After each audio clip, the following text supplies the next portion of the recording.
Keputusan Fabio Quartararo bertahan di Yamaha rupanya melibatkan sejumlah uang besar. Quartararo kini dilaporkan jadi pebalap MotoGP bergaji paling tinggi. Juara dunia MotoGP 2021 itu telah resmi menambah masa tinggalnya bersama Yamaha. Quartararo menekan perpanjangan kontrak yang akan menahannya sampai 2026. Dengan kontrak baru itu Quartararo dikabarkan akan mengantongi gaji pokok sebesar 12 juta euro setahun, 206,8 miliar rupiah, dilansir Crash. Bayaran Quartararo itu lebih besar 2 kali lipat dari kesepakatan gaji Francesco Bagnaia, pebalap Ducati sekaligus juara dunia MotoGP 2 tahun terakhir. Seperti diketahui, para pebalap MotoGP memiliki klausul bonus berdasarkan performa di dalam kontrak mereka, termasuk bonus untuk kemenangan balapan dan jumlah titel juara dunia. Akan tetapi, gaji Bagnaia tetap tidak akan menyamai gaji Quartararo seandainya menjadi kampiun MotoGP tahun ini sekalipun, bahkan sebelum Quartararo mendapatkan bonus-bonusnya. Pebalap MotoGP bergaji tertinggi sebelumnya dipegang Marc Marquez. Juara dunia 8 kali tersebut mendapatkan bayaran 20 juta euro per tahun, 344,7 miliar rupiah, sampai tahun terakhirnya di Honda. Bagi Fabio Quartararo, setidaknya mendapatkan keuntungan dari kontrak barunya di Yamaha. Pasalnya, pabrikan Jepang itu masih tertinggal jauh dari rival-rivalnya. Quartararo mentok finish 10 besar sampai 2 seri pertama MotoGP 2024. Hasil itu didapatnya di Portimao setelah finish ke-7 di balapan panjang dan 9 di sprint race. KTM diyakini akan coba membangun tim impian yang berisikan Marc Marquez dan Pedro Acosta. KTM akan mengesampingkan Brad Binder jika itu berarti menggabungkan Marc Marquez dengan Pedro Acosta. Klaim berani tersebut diungkapkan oleh Jorge Lorenzo, yang percaya potensi ketersediaan Marquez di pasar pembalap memaksa KTM melepas Binder yang sudah lama bertugas.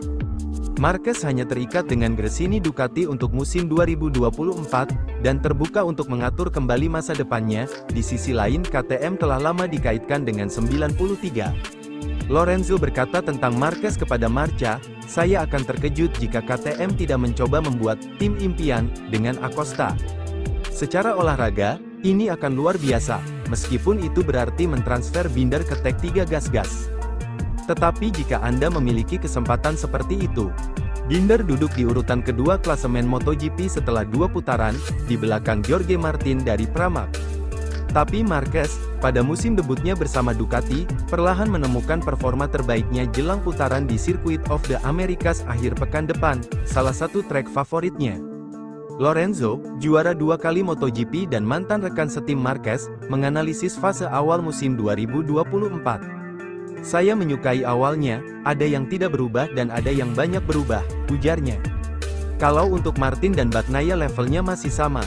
Marquez datang dengan Ducati, Acosta datang dengan gas-gas, 2 yang bisa sedikit mengubah keseimbangan.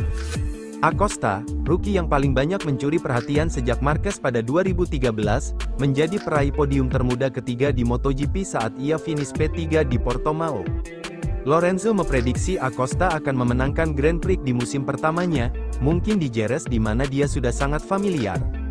"Pedro termasuk dalam kategori kami," kata Lorenzo. "Dia mengingatkan saya pada awal karir Valentino Rossi di tahun 2000-an, atau saya, atau Pedrosa, Stoner, atau Marquez. Langsung sangat cepat, kami ingin menunjukkan segalanya, bahkan tanpa situasi sepenuhnya terkendali." Kontroversi terbesar sejauh ini terjadi antara Francesco Bagnaia dan Marquez di Portimao.